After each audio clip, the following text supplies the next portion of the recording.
And he was really excited. You wake up a week later. Yeah. You know, 20 more pounds. That prompted, yeah. That is honestly how it is. Ready? So ready? Are you ready, Luke? The youngest pose. No, 4. He's 4. Are you ready? You ready? I think so. I think she was. And Jen was Yep, should be good. So thanks for coming out, everybody. Appreciate you. Who came to the last time we did one of these? Yeah.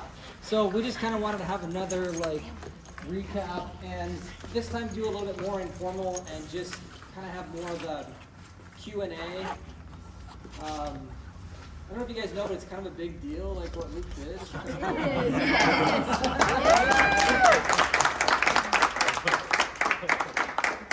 So we're all super proud of him, you know. Like, and so the whole idea of like the Q&A is to like get more into like all the questions that we have, like how do you even do this? Like how do you train for this? Like how do you sleep? How do you eat? Like all those kinds of things. So Jen is the coach, and between the two of them,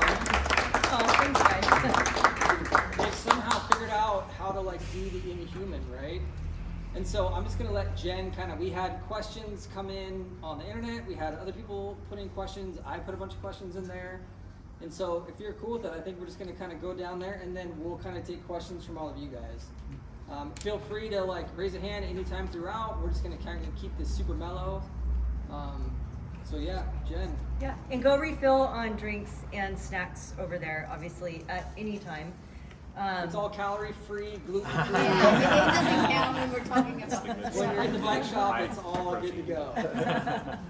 Well, I guess just to start, number one, thank you everybody for coming tonight. Really nice of you to take the time to come hang out with us. And just logistically, from the point of this race, and many of you probably know, but I'll just go over some of the numbers really quick as we get started here. So what Luke did was called a Deca, a continuous Deca. So when you get into ultra triathlon, there's 2 different formats, and you can do one, we'll just say Ironman. You're not supposed to say Ironman unless it's an Ironman branded race, but, oh God. Oh, I tried. So iron distance, but Ironman. So you can do it 2 different ways when you get into anything past an Ironman. You can do 1 per day, so do an Ironman, sleep, do another Ironman, sleep, and that's one way of doing it. The other way of doing it is a continuous, and that's where you do all the swim, all the bike, and all the run. And that's what Luke did. And so he did 10 Ironmans, all swimming, all biking, and then all running. So that's just kind of the format of how. Why did you choose that format instead of the 1 per day? Because he's good at sleep. Yeah, I know. It seemed harder and the more legitimate thing, and then more people were signing up for that. So I was like, I want to do the race that everybody's doing. Yeah. So peer pressure. Yeah. So just for numbers wise, it's a 26-mile swim. Luke did that in 17 hours and 3 minutes. So 17 hours in the water swimming. And then a 1,120-mile bike, and then a 10 And marathons. how long the bike took you? How long was the bike? It's like 5 days. Like the bike and then the run were like 5 days each. I had to look it up before. I know. I meant I to know. too. I know. 5 days. And then a 262-mile run. So any questions, I guess, starting out like about the distances other than, wow, weird. I mean, were you in the water for 17 hours? Or did you Yeah. get out and sleep at all? Were you cold? Straight. Yeah. That lake was pretty, like, it was It low was 70s. 98.6 though. No, right. So, I mean, during the day with the wetsuit, it was really pleasant, but then in the evening it got a bit cool, but it wasn't to the point where I was like, this is hard because it's so cold. It's like, this is chilly if I stop. So it was pretty nice. Did you remain in the same wetsuit for the duration? I did. Okay. Yeah. That was a topic of much discussion beforehand, and a lot of I'll just say anxiety, nerves, uncertain. We'll just say uncertainty beforehand. We had, how many wetsuits did we have in that box, Ellie? 3, I think. Yeah, I think we had 3 wetsuit options. Yeah. Yeah, because I mean, so at the quintuple, I'll just say this, like towards the end of that swim, like I had to go to the bathroom so bad. I'm like, oh God, I would just want, because I want to really finish this because I don't want to take that wetsuit off and then try to put it back on wet. Yeah. And I'm like, and so for the 10 times I was like, oh, what do I do? I had purchased a 2-piece wetsuit. And then I tried it out in the pool and it just had rub points. Sure. I'm like, this isn't gonna fly. So I went with the full piece and I didn't need to go. There was some discussion beforehand with the other racers, like, what do you do? What's your plan? And there was one experienced guy who had done this distance before, and his recommendation was to take Imodium beforehand. That works great. And I thought about it, I thought, oh, that just doesn't seem like a good idea. But there was a group of us discussing this. Yeah, well, yeah, there's one guy that ended up doing that option. And It wasn't good. That wasn't good at all. Yeah. That was bad. Could you imagine? Yeah. Sorry, now I'm gonna give you. Yeah, so I just lucked out. I didn't have to take my wetsuit off. Yes. Yeah. So how often do you eat? How many calories do you eat? Yeah, so I mean, so that swim course, I don't. Online it said it was 322 meters, but then reality was something different. Yeah. So I don't remember for sure, but it was just a loop that may have been somewhere between. Are you stand up to eat, or she will pass it, or someone will pass it to you? Yeah, so it was a loop where at the end of it you could stand up, and it wasn't very far from shore, and there was a floaty out there, so she could, or Ellie could, wade out and put something on the floaty for me. There was also a dock there that I could go to a dock, but it was eating like pretty much on the hour, a couple hundred calories. And for the swim, I was trying to remember. I think I had that 200 calories of new can in every bottle. So you did all liquid? I had, but in addition to that, I had gummies and random stuff in bars. Bars and Yeah. UCAN. Was the UCAN every bottle or every other? I couldn't remember. I think the electrolytes were every other. Yeah. But I didn't know if I couldn't We went remember. through a lot if- of UCAN. Yeah, Yeah. yeah. And this was the first year I used that UCAN. I liked it, you know, Nice. because I had used Tailwind in the Yeah, past. yeah. Is it like a high caloric, like a scratch type It's of? cornstarch. Oh, It's just cornstarch. like a Slow finely releasing. divided cornstarch. So it's a very complex carbohydrate Okay. versus like the Simple carbohydrate. like Tailwind's just like sugar, Yeah. so it's not as complex. I've never had a problem with Tailwind for up to 16 hours. But this year I decided to try something else. And yeah, that UCAN seemed to sit really well. And then I could eat gummies, and there was this other random stuff that was handed out. But it was probably more than 200 calories an hour. Yeah. It's Yeah. a decent amount. Used to And it cook sat it. all right, you know? Yeah. And Well, then your drinks- heart was lower too. Oh, I was probably. gonna, that was my next question. So you were drinking too, like when you go get food, then you're drinking. Yeah, yeah. Did you stop every time around or just every other or every? It's roughly third? on the hour. I mean, you had to stop to stand up and yell out your number so they could count the. Oh, Yeah. I see. Every Your name time? is on, oh. Huh? Every time? Every time, Yeah. yeah, so they could track the loops, and then also secondary, just to make sure the athletes are able to actually say their name and number, just from a safety perspective, to make sure they're still cognizant How many after laps that long was in the it then? water. How many loops It's was a it? lot. It's a lot. That's what he complained. They made it short. He had to do a lot of loops. A lot of loops. I remember Yeah. you mentioned that to me. A Even lot. on the bike too, right? It was a lot of loops. Yeah. Very short with a lot of loops. Yeah. So whatever 24 To make it miles easier, you divided know? by Yeah. 3 to 500 meters. Yeah, Oh, that was a lot. So what was your average pace for the 17 hours? Oh, that's a really good question. I have no Roughly, clue, oh. but I can tell you it was decent at the beginning, and then I think in my notes I had written down about midway through, almost everybody was going the same pace, which was super weird. Like on any other race, there was a Yeah, difference between swimming ability, but roughly about midway through, you just didn't lap anybody anymore. It was like, whoa. And I could tell, like, especially towards the end, even in the last quarter, I couldn't keep my feet up anymore. Yeah. Like, I was just like, Yeah. wow, I'm conscious of how much I'm dragging and how much I'm slowing down. And, I was just working on anything I could do. Well, you to get never my feet- 17 hours in a prone position.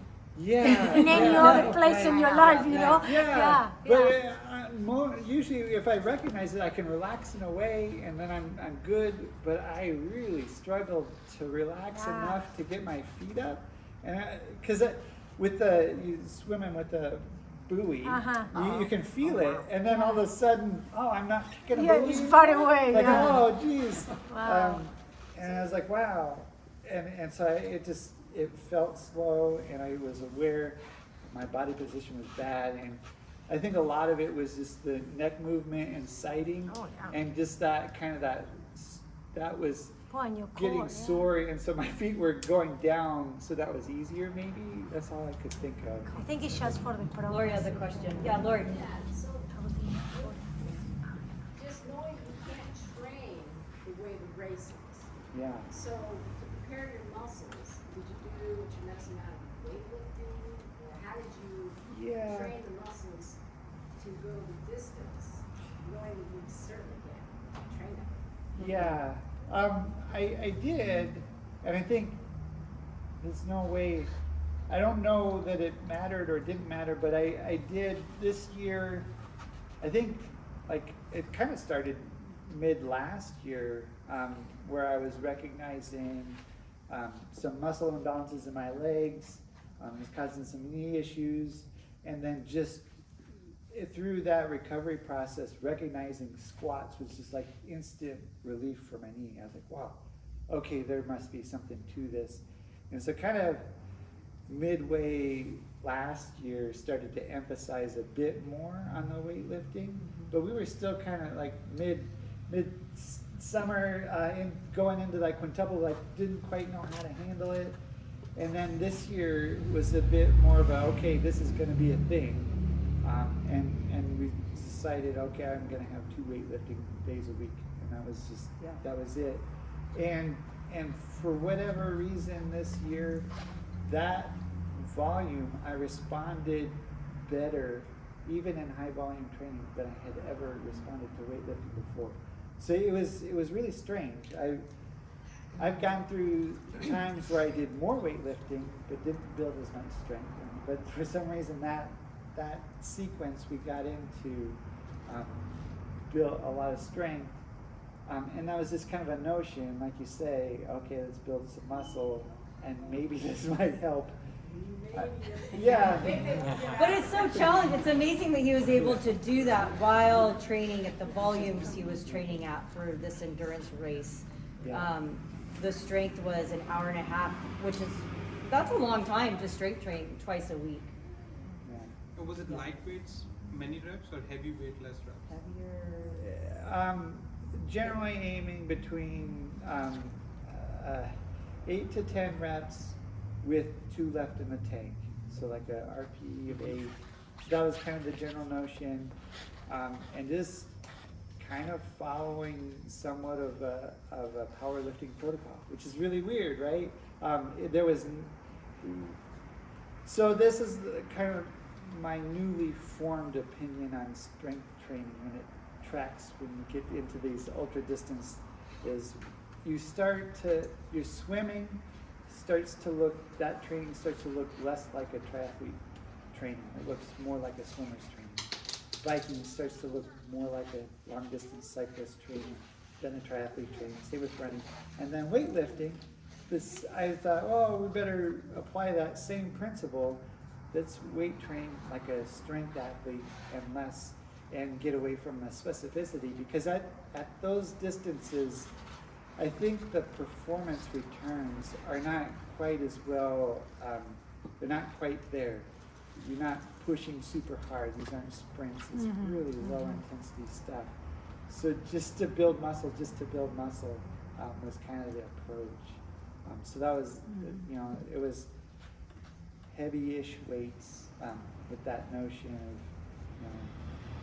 mid-range, 8 to 10 reps, not to failure, but about it, RPE. On the swim, did you only do one stroke, or could you do backstroke and then doggy paddle and then breaststroke? You can do whatever you want to do. Whatever you want. Yeah. And it was funny.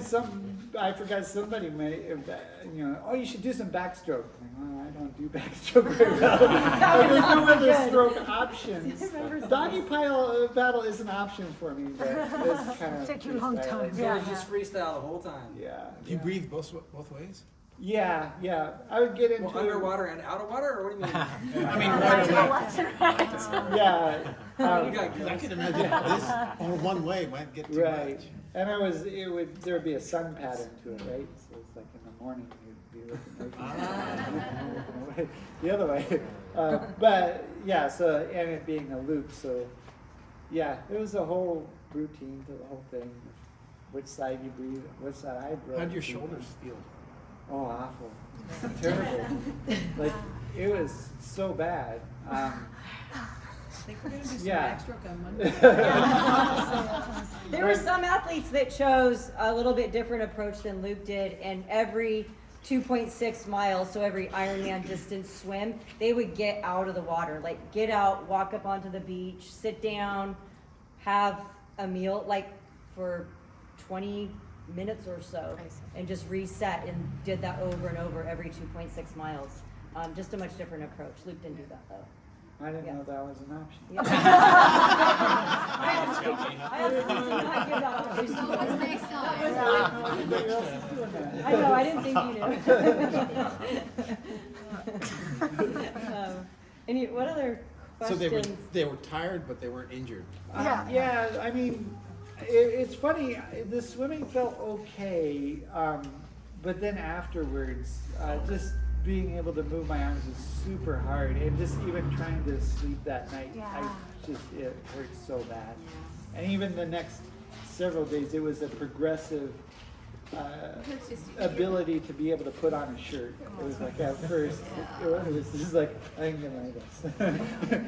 and then over the days, I got a little bit more mobility. You got new pains over the days. Were people talking, or maybe you experienced this, something like a swimming hangover? It didn't set in right away on the bike, but a little bit delayed? Oh, I don't know. Or was that just talk in the village? Yeah, I didn't notice that. Okay. I kind of, my arms just progressively got better as my legs got worse. These didn't matter so much anymore. Less of a concern. How's the visibility in the water? Oh, it's great. I could, like the swim conditions, temperature, water clarity, everything is just ideal. I couldn't have asked for anything better. Wasn't windy? Wasn't windy. Was fish in the water. There was turtles. Perfect timing. What was the temperature?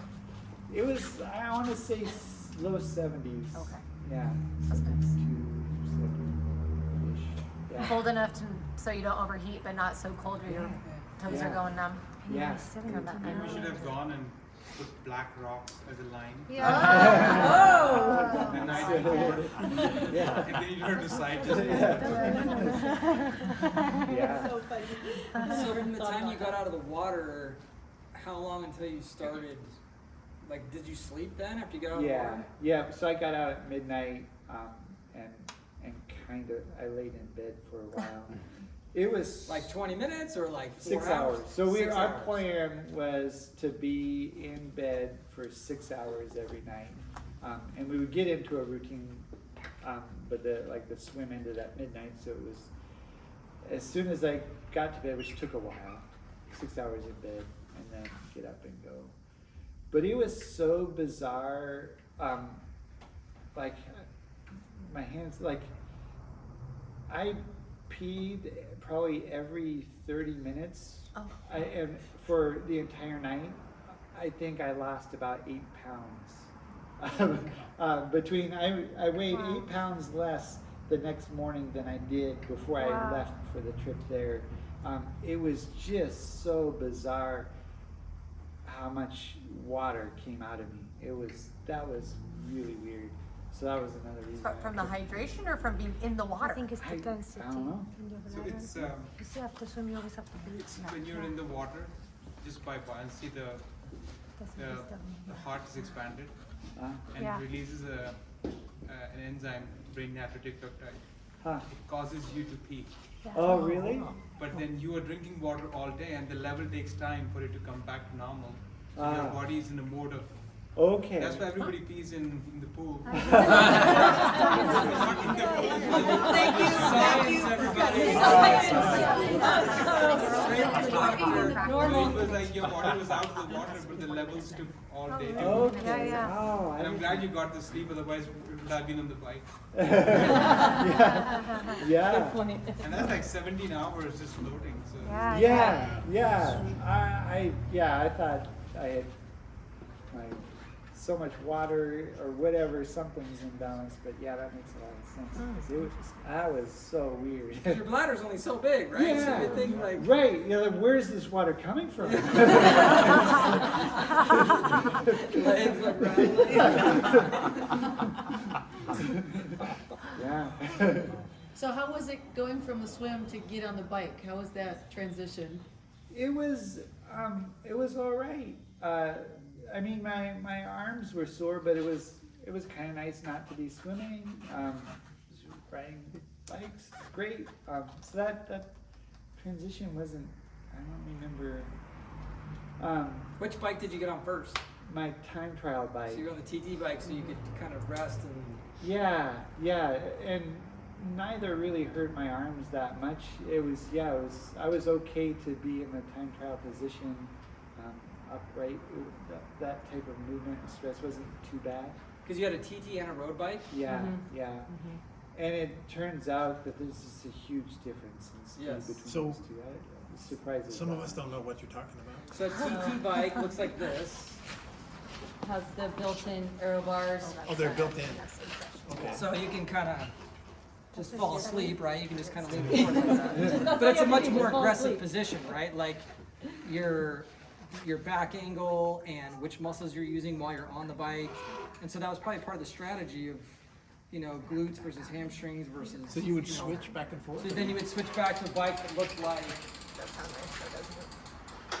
a road bike is just like a regular, something like that. That's a really So you just have basically like 3 hand positions, and you can't really, you can kind of go like that, but your back angle is much more 70 degrees versus, a much more aggressive angle. So I don't know if that was part of the strategy or if you switched it up to. Well, you can set up my road bike to be a night bike. So when it got dark, it had the lights and everything on it. Because it just, the way I was riding and everything, it made sense to minimize being on the road bike. There was the muscles weren't that big of an issue. There's this giant speed difference. Like how much between the 2 bikes? Maybe Where's our sheet? Where's our clipboard? Several weeks ago, that would have been like, this many minutes. I don't remember. But it was big. Noticeable. Yeah. So Well, they which said one's at faster? 30% Time trial one's normally. faster? The time trial one's yeah. faster, yeah. Yeah. And then like Luke 30% said, the road bike, we difference had between it rigged up with all the so lights long for the day like nights his will and the make- mornings as well. Yeah. Will make a big So it just difference. minimizes the time to like put Obviously, lights we're on dependent on and our fiddle. One was just quick set up eye, for position, nights and I could just hop on and go. everything. Did you get any Practice flats? in Yeah, no For flats. him, 10 That's hours, It was a 5-mile loop. And this course, it is a lot of loops. and Who's got the calculator? I know. Yeah. And What is it, Russ? You're good at numbers. 220 gets you 1100. 220? yeah. 220 Then loops. you got the 6. Well, you did it. The math, Yeah. the math was So, the doctor. I they were mean, doing this all the course, calculations. you look at it on Google Maps and you're like, hey, that looks awful. There are, and I'm He said this to the race director. I feel okay because I voiced this when I thought there was a chance to change the course. So I was like, yeah, I pointed this out. Hey, there are, in this 5-mile loop, there are 3 180-degree turns. Something like 9 90-degree turns.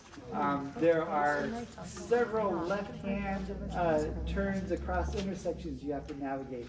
This is crazy. You did a criteria. Yeah. Wait, so it would be better to have it here in the Tri-Cities, is that what you mean?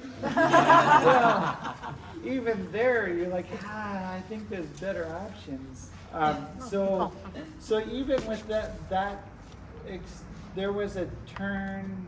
I think it worked out to be maybe 2 turns per mile on average for 1,100 miles, and that's just silly. That's It's a lot. Yeah, and even then, with all those turns, the time trial bike was just so much better. And so that was on paper, it looked bad. When we got there, it was even worse. So in that 5-mile loop, there was about a mile out and back that had these massive expansion crack, things in there. And yeah, so you imagine like these huge bumps for a couple of miles, and so you could get, since I did it so much, between 5 and 10 pedals before you'd need to brace. 5 10 pedals brace. No. Like wow. What? So that was the bike course. So there was even with that, because you can't really get up to speed, it Right. doesn't sound like. So, and Yeah. there was still a difference between the TT and the road bike? Isn't that? I was Yeah. 'Cause surprised. it doesn't too. sound like you can even go that fast. Right, yeah. I don't, I thought I was going to spend a lot of time on the road bike, and then we would get some Yeah. laps in, and we were like, this is just slow. You could have done it on a townie. Actually, what athlete kind of had a county almost. Yeah. And I don't know if it's my particular road bike and my particular time trial bike or what, but there's such a big difference. It was like, okay. So for those that bike, when you go out and ride, the thing that's slowing you down the most is the wind, right? So if you're upright like this, that's slowing you down, and the more you get down like this, the more you can cheat the wind, right? So, Yeah. But at those speeds, it's just interesting that it would be that big of a difference. Yeah. And another complaint about the course, the longest stretch was east-west, and there was decent wind. So there was Like cross or tail or coming out of the west, so it was like headwind and then tailwind. so you went 0 hero. Well, 0 that's hero. better than cross though, and you Yeah. get it both ways. Yeah. Yeah. Yeah. But the net's always negative. Yeah. The net negative into the. How did Gerard ride on his bike? Like Couple. he had a couple of bikes. He rides time trial bikes though. Okay. Yeah, I don't remember what brand. Then I just wondered if it was a time trial or a road bike. Yeah, for sure he rides time trial. Yeah. So no, last time you had issues with your neck, right? Of like trying to keep your neck up and stuff. I did. So like with thinking about that, with the strength training and stuff, was that as much of an issue this time? It wasn't. That's awesome. Yeah. Wow. Yeah. For whatever reason, I did not have issues with my neck. We were really concerned Oh. about that. Yeah. And there are some athletes that do. What's the name of it? Or does anybody know the condition where you can't hold your neck up? Schreimers? Schreimers? Looking No, at you, it's doctor. We all look at you. Doctors. SCH Schreimers, maybe. I forget the name of it. But and we had looked when we were shopping beforehand at Target or wherever and some other places for neck braces. But we ended up not being able to find one. And one athlete did wear a neck brace at one point, Wow. just to keep his neck up. Yeah. Because we've heard really bad stories about that. Really, Yeah. that was a big concern. But Yeah. I mean, my neck did hurt. Yeah. But it wasn't. It didn't get to be really bad. Yeah. But it was a thing, and it was funny because I saw one of the athletes, the guy who has done one of these before, he was riding on his time trial bike and he just, had his elbow on the pad. And I thought, oh man, he's just showing off. And then I started to think about it. Oh, there's something to that. Then I started doing it. I was like, this is great. That's a pro tip right there. A lot of time doing this. And then I eventually caught up to him. I'm like, you're a genius. So, yeah, I took that up a while back. Everyone at the Chinook TT next year is going to be riding on Yeah, I think that helped a bit to do that. Yeah. Oh yeah, Lori Lynn was doing that too. Look at my garage. I'm training right and I Yeah. have like a high wattage and I go through a recovery and I do this. Yeah, I mean, that's a real thing. That was absolutely awful. That was one of the worst, was saddle soreness. Oh yeah, that was my other question. It was so bad. And I eventually, so that I don't think there's any way around it. I think I had it a bit less than some of the other athletes. I don't know why, but eventually, maybe day 2 or 3, I started wearing 2 bike shorts. Oh, jeez. Which seems weird, right? Like even before, I was like, because I had heard that recommendation. I'm like, oh, that just sounds awful. That's a lot of padding. Just seems. I know, exactly. Yeah, I got so desperate though that I'm like, and other people were talking about it during the day, and I'm like, oh, this is gonna be great. I'm gonna go to 2 bike shorts. This is gonna be amazing. And it was nice. It was surprisingly okay. Doesn't feel so bad. But it wasn't. I had worked up in my mind that it was gonna be like I'd be on clouds. It would hurt. It would hurt half as much is what I was anticipating, but it was just a little bit less. One athlete went so far as to try out 3. And then that didn't work out though. He put a towel We in had there. 2 towels. 2 towels? He was trying Who was everything. right next to us?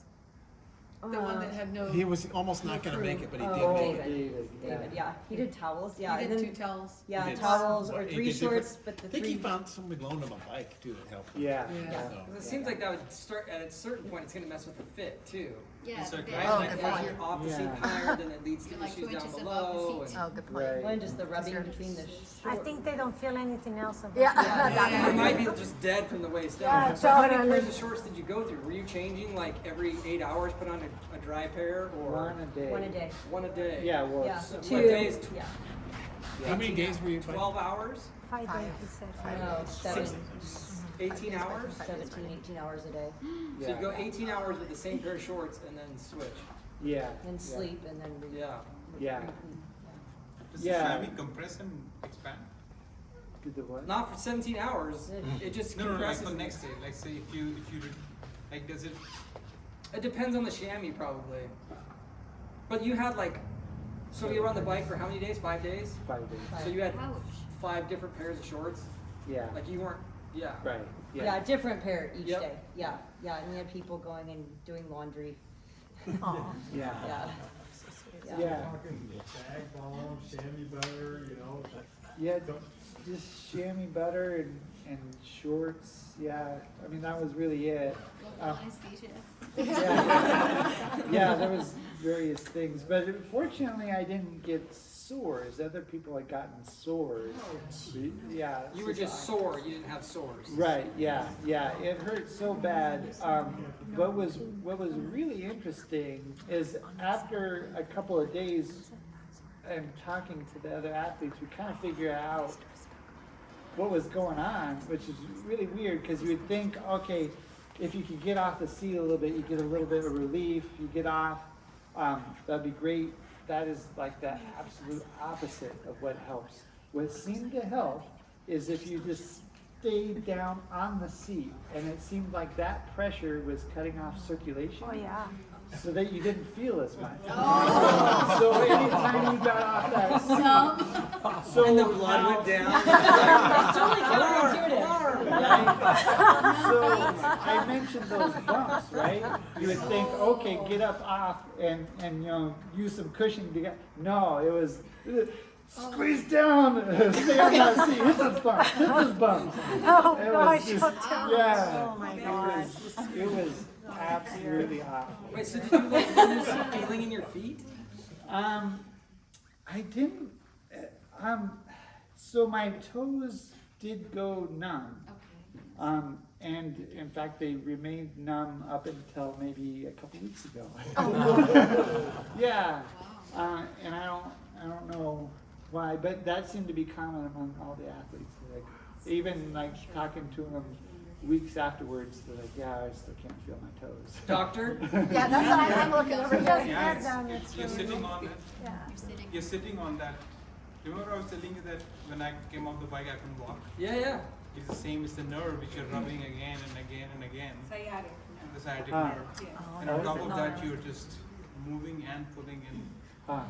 So it's just transient numbness and then Yeah, as from you- being on the seat. Yeah. Oh, interesting. Huh. So that's why I think standing up would be a better option. I know it hurts more, but Yeah. the chances of you having sores will be higher if you keep sitting, because then if it gets numb, then you don't know whether Right. Yeah, if you're starting to cut or start grade. Yeah. And then you take a shower, you're like, oh. Yeah. I was good with the numbness. That was, you know, He gives her a Don't conversation. act like you know. Oh, you should have done this. yeah. Oh my gosh. That was super brutal, for sure. But yes, there's that. And another interesting thing too that I think came from the bike was that, and I didn't realize this until I got to work after the race, getting home. The next Monday morning, getting to work and going to type at a computer, I could not control these two fingers. Like, I didn't realize that was an issue until I needed to move these fingers and to type. And that lasted several weeks. But I don't know if that was from, my guess was from the bike just, yeah, grabbing on. And, Comes a time. You gotta do spend more time like this. Yeah, I know. Alternate. Yeah, alternate, exactly. You like wink at the person. Like, it wasn't winking. Yeah, exactly. Grimacing. I had a question about, so what, in terms of heart rate zone, did you stay pretty steady throughout? I mean, obviously you're gonna, as your fatigue increases, you're gonna see a raise, but in general, what did you see in terms of your heart rate? yeah, so I wore a heart rate monitor, I think, not on the swim, but on the bike, and I didn't even wear it the whole time on the bike. I abandoned it at some point because it was pointless, because my heart rate was just so low. Yeah. I was, you barely register zone 2. I see. Yeah, yeah, I'd have to go back and look. yeah.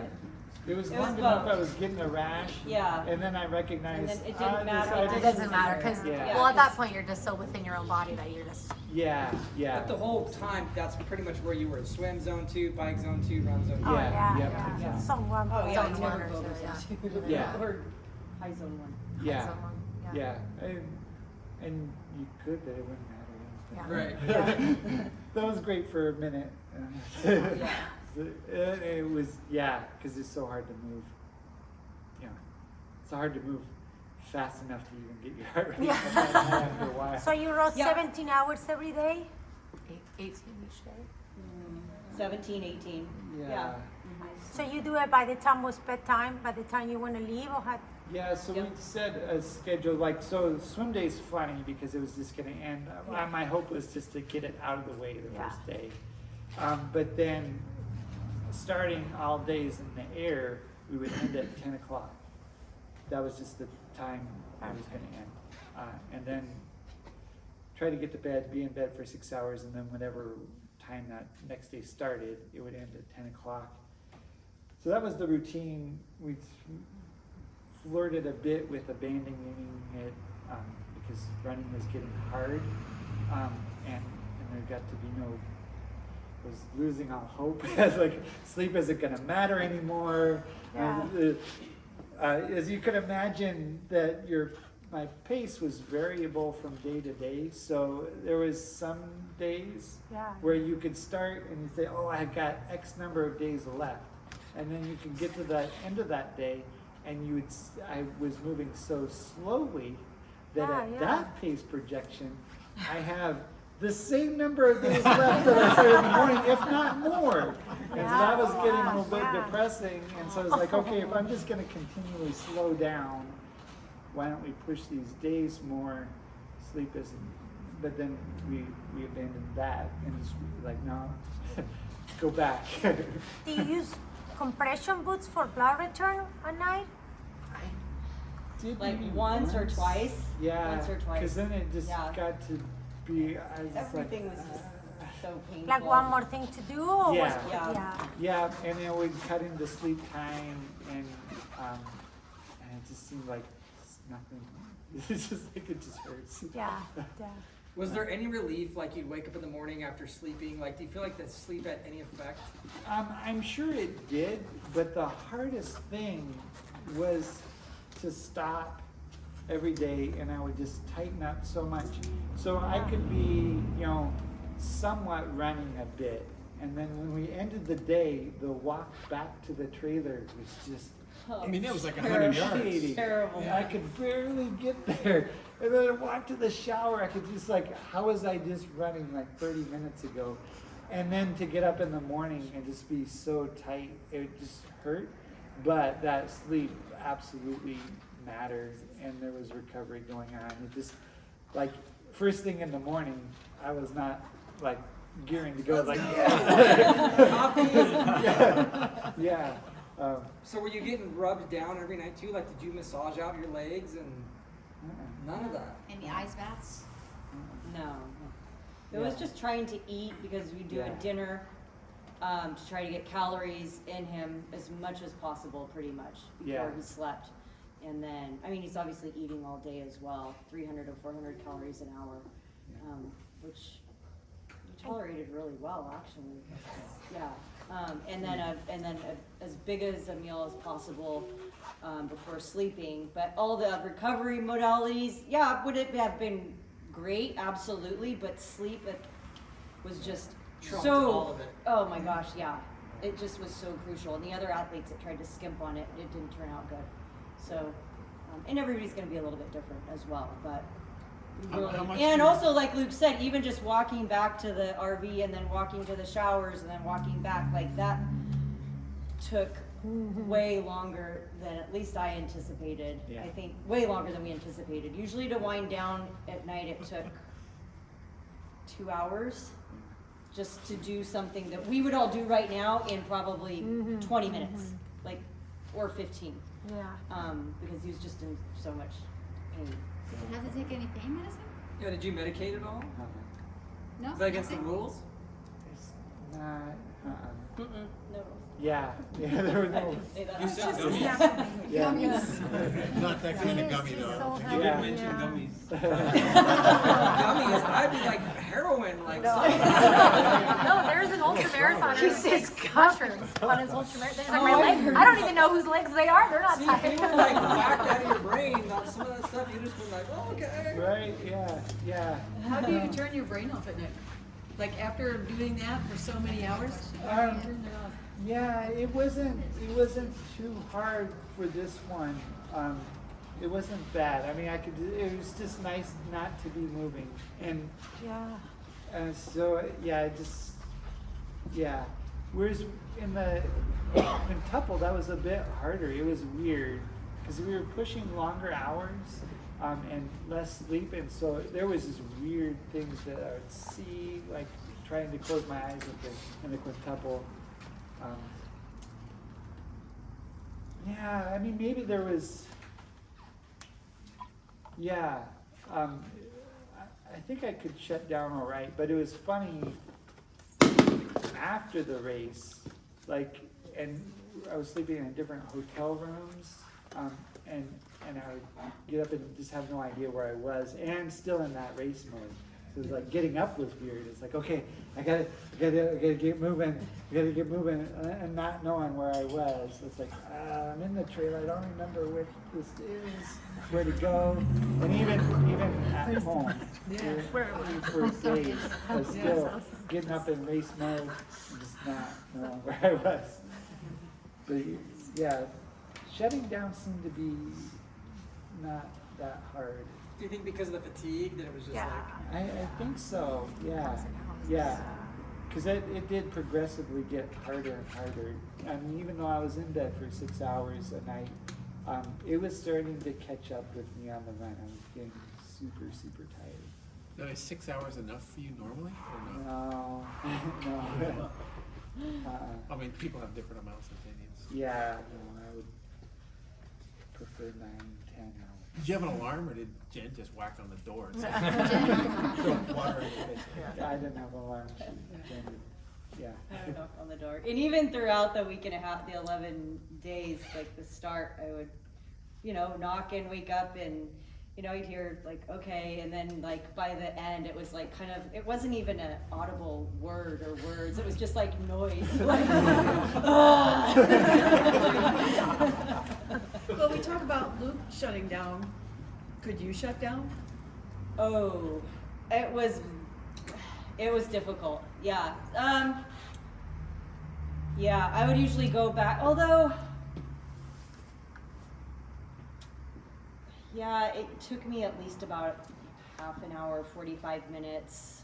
Sometimes I had a book and I would try to read, but it was one of those, I just kept reading the same page over and over. You guys have probably all experienced that, because I thought that would relax me, and it didn't. But yeah, it took a little bit for my brain to wind down as well.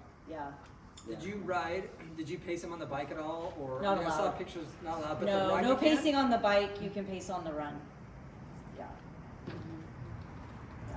Yeah, I would think just that being in that aid station area, that stress level during the day would be much higher to be able to turn off. Yeah. Well, maybe you guys can speak too. LA and Jen and Russ, you guys helped out a fair share as well. Was it difficult for you guys to go to bed at night? No, but I was pretty impressed that you were able to keep going, because you were like so busy. Like, it's not easy for what she did. No, it's it's not not easy. easy. Because she's always like, what are we going to feed him next? And we got to get this, and we got to get that. And did he have water, or did he have electrolytes? And everything's organized, kind of. And, oh, wait, Kind of. what does he have out? We forget what he has out there. And you were thinking, well, maybe he needs this, that, or the other thing. So, and you went on like that, and then I think you made him breakfast and dinner. I don't know. And it wasn't a lot of time for you to sleep. Yeah, yeah. Well, and that was for me too, is like I would go, okay, what's my list for tomorrow? What do I have to do? What time do we have to get up so I can get there to get it to you guys and be there and give you some reprieve hopefully. And, Yeah. But yeah, my brain was going through the list. It's going fast. Ellie, how about you? Was it hard for you to wind down? Yeah, it is a little bit, just because you worry about, like, am I going to wake up and I'm going to be able, making sure that he's going to be able to get up and get ready. Right? So, Yeah. that can be difficult. Yeah. Yeah. So what are some sample breakfasts and lunch and dinners that he had? Ooh. Pretty simple foods, actually. I mean, very simple. And even when we started out, we were doing, Ellie made waffles at the start. Those were amazing. And then we did start out with 2 packets of oatmeal, and then that just wasn't happening. So we switched that to 1 pack. I don't even know if you knew we switched, but. You just couldn't eat. Yeah. It was just taking too long. We're like, we gotta get on the road, man. Quit eating so much. I mean, First we you needed sleep the too much, calories, now you're but eating too much. yeah. But, You were kind of milking it, or what? let's see, some coconut oil and seeds, and gosh, what else? But even then, to be able to eat and move. No kidding. Like, there was no stopping and eating. There was take food and go. So Yeah. there wasn't, it had to be simple and quick and easy. What were in those wraps you gave him? On the run, wraps with avocado. She's There was wrapped. nut butter and bananas. That's Nut like a butter and statement. bananas. For a while, Jen was running with them, dipping the banana and handing the dipping. Banana and some nut butter on top. That was a good one. I kept eating Them that when I putting it came in home. tortillas. That's funny. It's funny because Jen asked me, he's like, did you ever get sick of bananas and nut butter? Like how'd you eat that so much? Kind of good. I'm like, okay, well, maybe we need to change it to something else. Yeah. Throw an avocado in there. It's easy to eat, you know. Yeah. Yeah. Did you have any stomach issues or anything nutrition-wise? Like, I didn't. I had learned from last year that I could tolerate the simple carbs for up to roughly 16 hours or so, and then it would just come out. And so I learned that all of last year. It took me the entire year. Yeah. And so my winter this year was to figure out, okay, what can I do, what can I eat that are not just these simple carbs, sugary stuff. I tried around with recipes, making stuff. I had like homemade stuff for the Badger Mountain Challenge. I used all that. Like, this is great. And then when we got to, because all of last year, and you saw this too, I would have like this recipe list. It's like, okay, give me this, then this, then this, and it was all packaged stuff. It was very clear, simple, rotation of things to eat that didn't work. And I was like, okay, I'm gonna get a rotation of this. But we got to the race day, and I'm like, I got nothing. I don't know. Yeah. I'm like, well, I don't know, because I don't know. We couldn't bring all the food and drive it to Wisconsin. It'd be too much to take, and so I don't know what they got at the grocery stores. I didn't work out enough details of how to make everything, and I was like, Jen, you know what I like? It worked. Yeah. But I felt Cinnamon so bread. bad not to have something organized and like, you don't have to think about this, just do these things. And I didn't have that. And so it was just kind of a free-for-all, but I think it worked. Same. On my end, it worked well, but... So after 17 hours, you move to solid food? So on the swim, I kind of use those simple carbs, and you can. But then on the bike... And Go Macro bars. Yeah. That's one of a go-to for Yeah. him. So just like a sports bar. But anyway, then go ahead. Yeah. Yeah, on the bike I had a series of different bar types to mix in, and then it was just like some fruits, just like whatever would fit in a baggie, and that was just it on. Though Luke can eat so much fiber. Any other person doing those, obviously he eats that way every day, so his body's used to. But when I went for his, he was eating dates and stuff that other people would be like, running for the bathroom. yes. But he's very healthy, so his body really absorbs all the fiber pretty good. There's some other ones would be in trouble for sure. And I think for me that fiber I think is key to not throw up. Because And it slows down the absorption too. Yeah. Right, Yeah, because like Luke said last year at the quintuple, which is the 5-time, you got sick the second day, I think. So at Oregon that same year, it was almost the same time mark. Yeah, started like vomiting. 16 to 17 hours. Yeah. I made a slight adjustment Yeah. for the quintuple, but it clearly was not. It didn't, not- yeah, it didn't work. So yeah, I mean, I think he sticks with, like Kat was saying though too, his daily diet is clean and simple, reasonable, and we try to stick with that. But then also on these races, when you're going for a week and a half, it's important to have options. Like you have a plan, but the best laid plan could, at any second, could go awry. So making sure, that we have, even towards the end, like watermelon or cinnamon bread or So you will go to the store like every 2 days, or you shop everything before? we had Jen and Russ would go to the store, and your father-in-law went to the store. Do your parents go too? Oh, my parents didn't go. No, this time. Yeah, I think my mom at least has gotten to the point where it's hard to watch. Yeah, We go through that. Yeah. How much before the race did you get there? Did you have just a day or 2 days? Just to find grocery store. I mean, it was in the middle of nowhere. Right. 2, 3. 3 days. I got there 2 days before. You guys got there 3 days. Yeah. Okay. Yeah. How long you stayed there? I stayed through the swim and we started the bike and then I had to head back. Yeah. And then came back. Yeah, and then I came back at the For end. the running. And we missed the last day. Yeah. We were Oh, getting on the bang. airplane when you finished. I know you got to bang that thing or whatever it was. I was like, dang. I wasn't moving fast enough. No. I had to get back to work.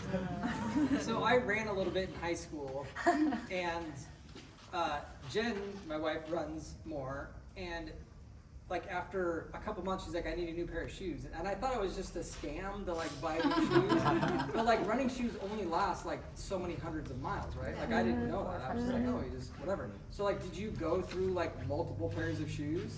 It's funny, I didn't really think about it. I had a pair of shoes, and then I had a pair of shoes 2 sizes bigger, so in case my feet swelled up.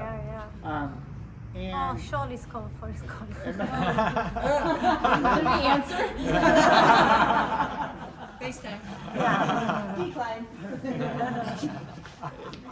but That's funny.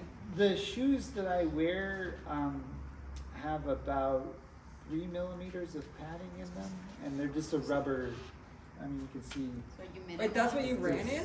I didn't run in Not these, those, but they're it's just a piece of rubber. similar. He has the Yeah. old They're minimal? Yeah. Yes. Yeah, of Yeah. course. For Yeah. that much running? So there's not much to wear out other than the tread. And then when I looked at them at the end, I'm like, they were brand new shoes. I'm like, these shoes are worn out. Without whatever, 1,100 miles, yeah. So you ran the same pair of shoes the whole time? Yeah. Wow, that's Really? crazy. And yeah, you never switched to the bigger size. No, my feet didn't swell Yeah. during the race. Only Yeah. They're not like carbon fiber sole or none of that Yeah. crazy stuff? He's not more fast enough for carbon fiber And no cushion either, so there's no. There's no smoke coming Yeah, out of yeah, the shoes. And this is where Luke is smarter than I am because I did some of the run walk with him and I brought 3 pairs of running shoes. Turn the sound back on. And anyway, my carbon fiber shoes were a disaster. I wear them every day when I train, but for this, it was there was too much cushion. And I love cushion. I will wear, you've seen my, Yeah. I'll wear the biggest built up shoes possible. And for this, it was terrible.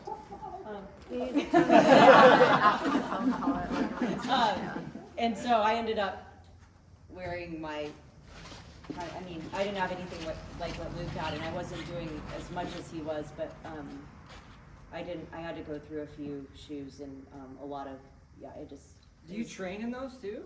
Yeah.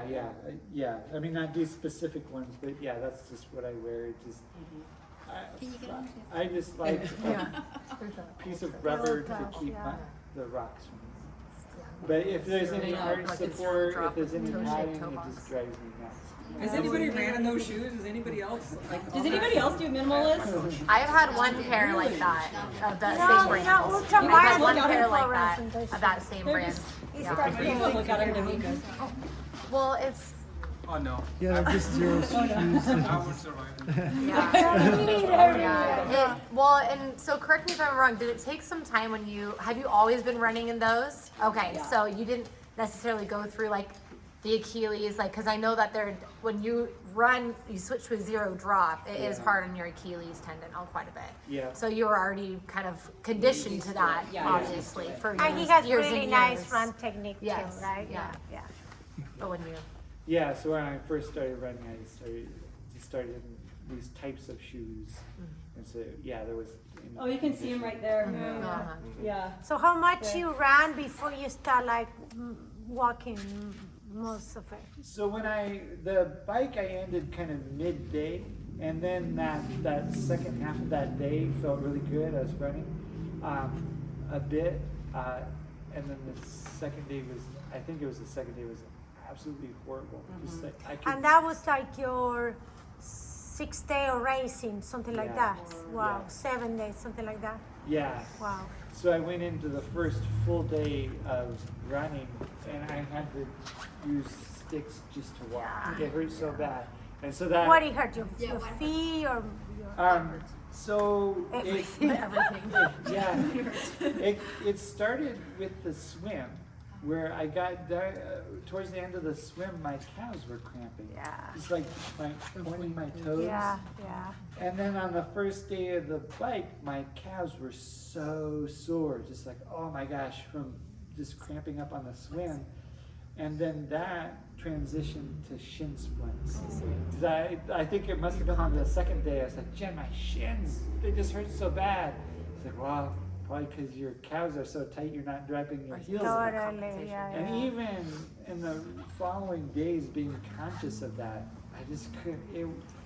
So I had shin splints and my ankles just hurt so bad. So I had a really bad second day on the run, and that's when we were kind of like, this is it. I mean, this is just extending out. I'm gonna barely be able to walk this out. But then the third day, I got up and going, and I got into a cycle where the loop is 1 mile, and I would run approximately half of it. Just how the turns work, there was just a run section, And it was flat? Yeah. It was flat. So it's a 1 mile loop for the run then? Out and back. Yeah. Out and back. Mind killer, right? Like, That brings a whole How different did type you of mental keep your toughness to sanity it. with those short loops? Yeah, I mean, it was in a really nice park. It was a very Cranes there. You got Cranes there. lake. Yeah.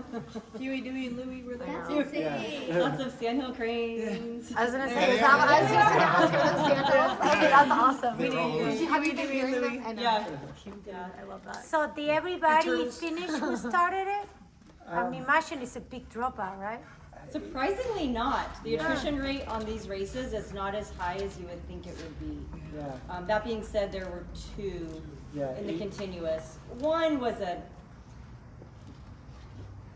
David entered just kind of last minute Right, for yeah, fun, Yeah. but like really, just for fun. So yeah, 2. 8 started and 6 finished. Yeah, 8 started and 6 finished of the continuous. Of the continuous. Yeah. And what about the other? Do you know the? Of the 1-bys? Everybody finished. There was that woman from Brazil or something, and she was getting close. From Guatemala. Guatemala. Yeah, she finished. She finished. She was struggling towards Red the end. finished. For the 1 Red bys, finished, how many yeah. entered the 1 Very bys? friendly. 5. Yeah, that's crazy. That's Bart, that. Red. Bart, Red, Chris. Oh, Damien was doing the 1-by duathlon. Right. Yeah, some people stopped Yeah, after the so there bike. was a 1-by And then they got a good duathlon, night's which sleep was and lots of by food. Damien. And probably just made you jealous. What was the time gap between you and like the next finisher? A few hours. 12 hours. Finished that evening, maybe? I don't know. No, it was Bobby? it was a few You finished hours. at night for Yeah. sure, like at 2 or 3 a.m. Yeah. He was a substantial, Yeah. Like maybe Number of 12 hours hours behind me. ish. yeah. Bobby or Matt? Bobby. Bobby. Is it always at the same place? This is the first time they've had this race there. Yeah. Where was it last year when you did the? Virginia, it was a park in the middle of nowhere in Virginia. They've been holding these annual races there for a very long I see. time. Was that a better course? Yeah. Better than my mother. This one doesn't sound sweet. doesn't sound like ideal. Yeah. I mean, there was nice parts of it, but man, it's okay. Are they gonna do it there again next year? Oh no. Are they gonna change anything? Not at Deca. They're going to do the The quintuple. quintuple, the 5. So they Yeah. they were going to continue having the 5X in Virginia every other year, but you just decided no, we're going to have the 5X in this Wisconsin one. He's got family there, so their ability to get volunteers is superior to what they have. Are they gonna fill in the cracks in the road or like? I know, for real. Yeah, for a reason. Makes you stand up. as it is, you gotta ask. So the continuous one and the one who do like the Ironman every day, they're still competing against each other for this. They're like No. separate No, categories. totally separate categories. Yeah. So there's first in that category, and then there's first in your. Yes. Yeah, Okay. the Yeah. one-a-days even start at a different time. Their cutoff is 10 days. So they have that 10-day cutoff, whereas the continuous, the cutoff is 14 days. And a sub 10 day on the continuous is very fast, like crazy fast. Yeah. Yeah. So this is a different race. Did you get to the level of fatigue where you were hallucinating or anything? I know that comes more with lack of sleep, and you were doing Right. pretty diligent sleep. But Yeah, no, I didn't have any hallucinations. it's good. Just I think it also. Yeah, just for orientation. I think it also helps to have other people around to Yeah, talk to, yeah, like yeah. Jen ran with them and walked with them. Yeah. And even the other Keep him athletes sane. and the other crew. Yeah. Yeah. You were like carrying around a volleyball named Wilson. Yeah. Well, there were some athletes that have support animals, stuffed animals. They would like put in their jersey pockets and to talk to them. Did you ever think of quitting? Yes. Absolutely. Question. When? How? Um, How often?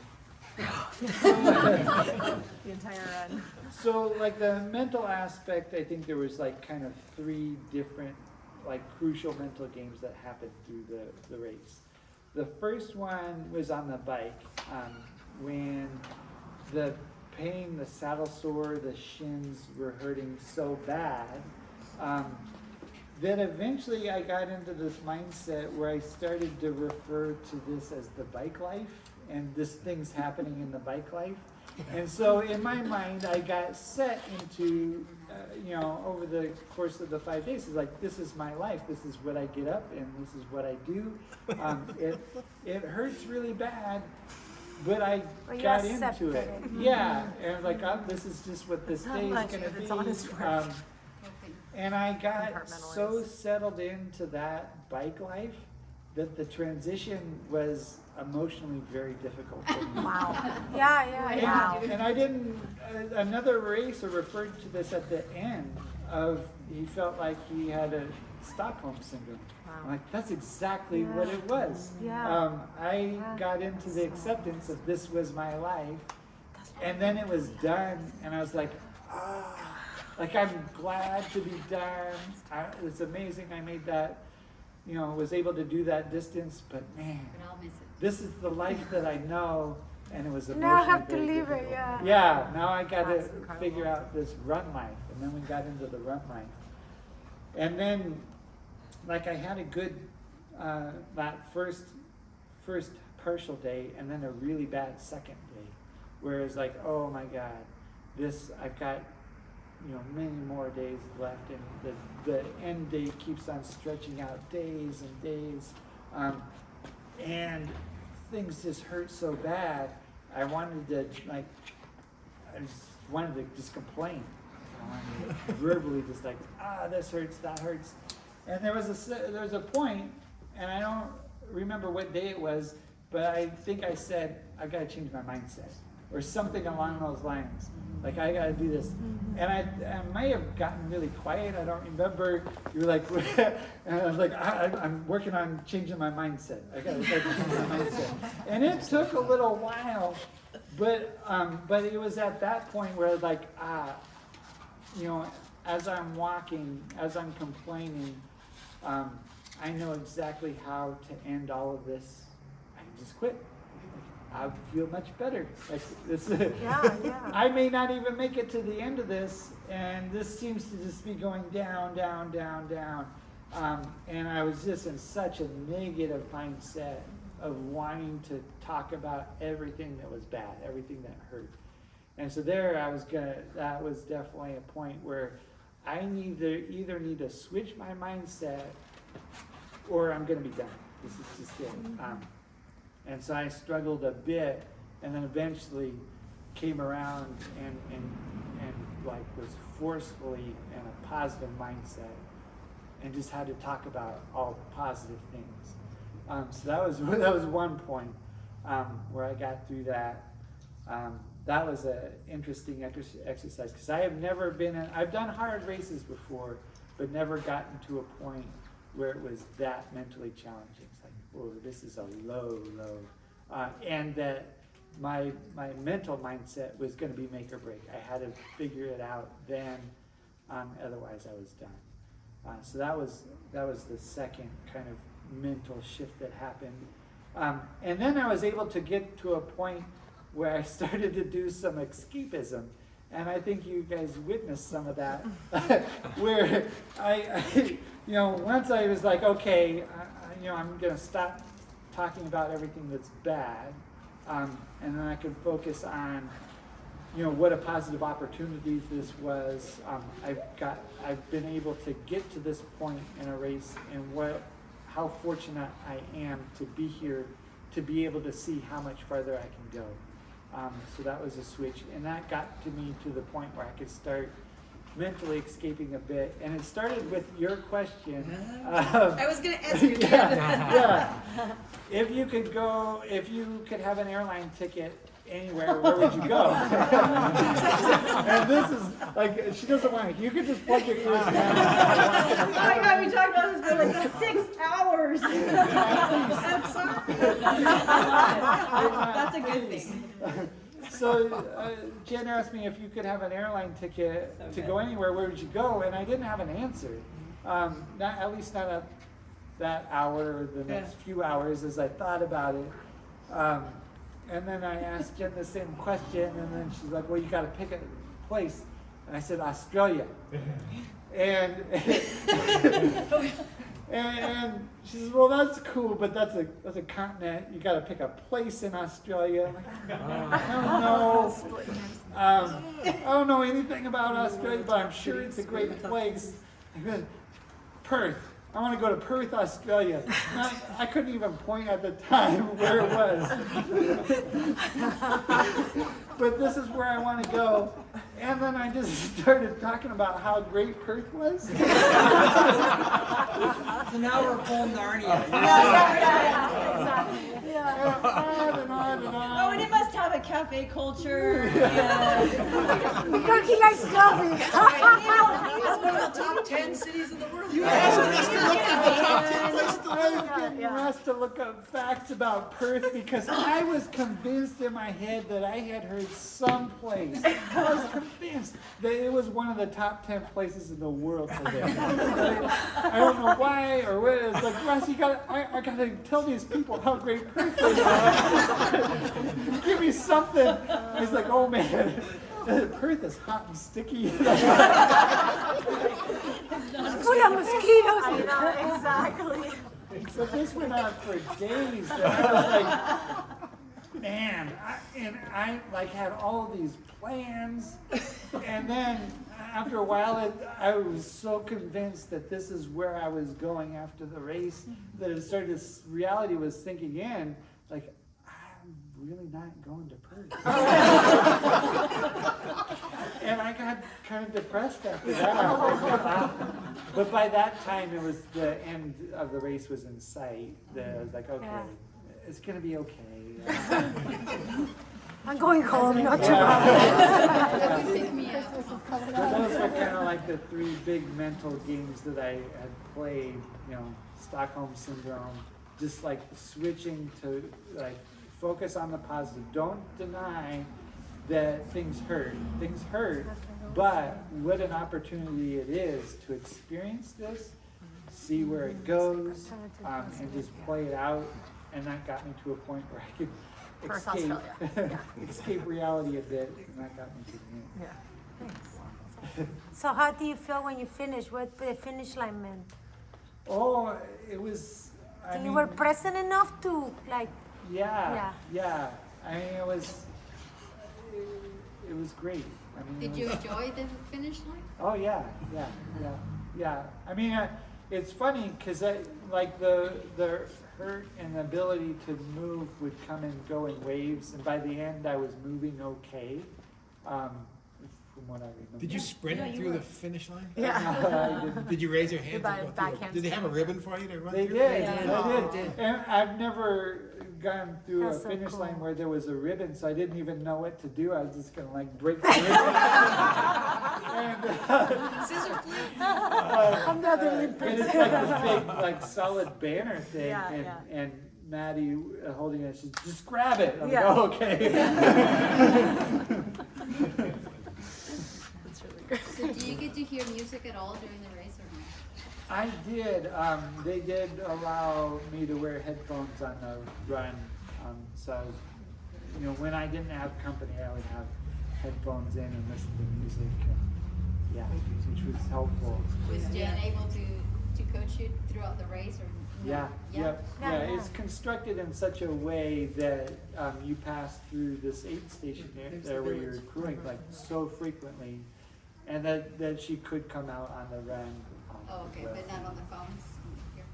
Oh, no, not Oh, through the no, buds. no. No, I see, there's not much to, Yeah. Let's put there's not Richland. much to say. She's not thinking about Australia. Yeah, that's right. She needed a break. Wait, what were you guys naming? You were naming something.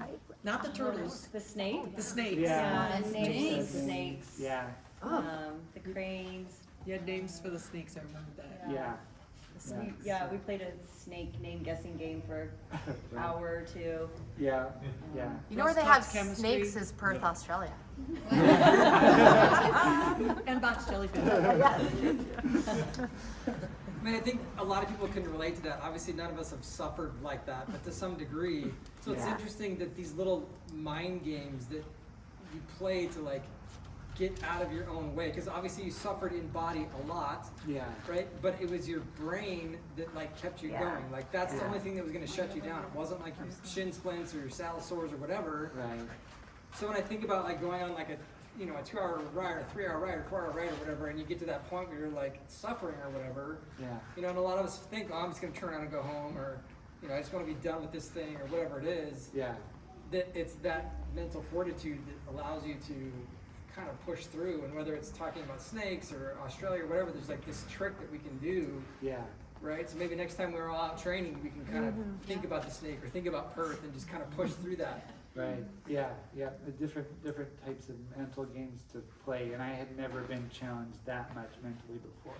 To really dig deep into those different games and trick, and that point on that run where I was like, I just wanted to complain about everything else. That was kind of the biggest turning point. Like, wow, I really can't. And you never complain. This guy Right? never complains. Yeah. Yeah. That's why honestly, that's why I love training with Luke. He's a great athlete, but his mindset, he's so strong. I've been in the sport for a long time. I never met anybody like him. He's so positive and grateful and thankful. It's always so much fun to ride with him. Yeah. Yeah. Yeah. Was I complaining or was it in my I head? think it was more in your head. Okay. If I were, no, I think it was more in your head. I wasn't You sure. didn't And give him a also pep talk? because even in the village, I mean, every athlete is in so much pain. I mean, we're just witnessing suffering nonstop day after day. And so and people are complaining not in a negative way, just as a matter of fact. Like everything on their body hurts. Everything on your guys' body hurts. And so I don't know, I can't really remember, I don't remember it specifically from you, but there's just a lot of things, just a lot of suffering going on. Yeah. But I don't remember you specifically I remember- overly vocalizing it. Yeah, I remember mean- starting to and like wanting to, and just like, and Yeah. then I was just like, okay, Yeah. I gotta stop this. This is not good to focus on all the negatives and all the things that hurt. Mhm. Let's reframe it into something positive Yeah. and go from there. Did you have a time in mind you thought it would take you? Yeah, we had some pace predictions. A couple. And it was a range from getting close to that 10-day mark to 11.8 days, and I finished in 11.5 days. Oh, there you go. So I was on that Right slow there. end that I just didn't think we were going to be at. No. And some days that pace projection was beyond 12 days to 13 days, and we're like, whoa. Yeah. So it was on that. Wow, this is way worse. And, yeah, and I think, some of it may have been that bike course that just like, it is just impossibly slow. You can't, it was just impossibly slow bike course, part of it, but then the other part being like way more difficult. And just so many unknowns. Yeah. I mean, for everybody going into a race of this distance. So There's are just you so gonna many- do another one? Yeah. The 20. 12 Ironman. It exists. Yeah. Italy just finished a 30 time, or in Italy. Yeah. a 30. Seriously? Yeah. 30. Yeah, 30. Someone. Oh, people. Oh, How is that humanly possible? It like stopped. It's time to go.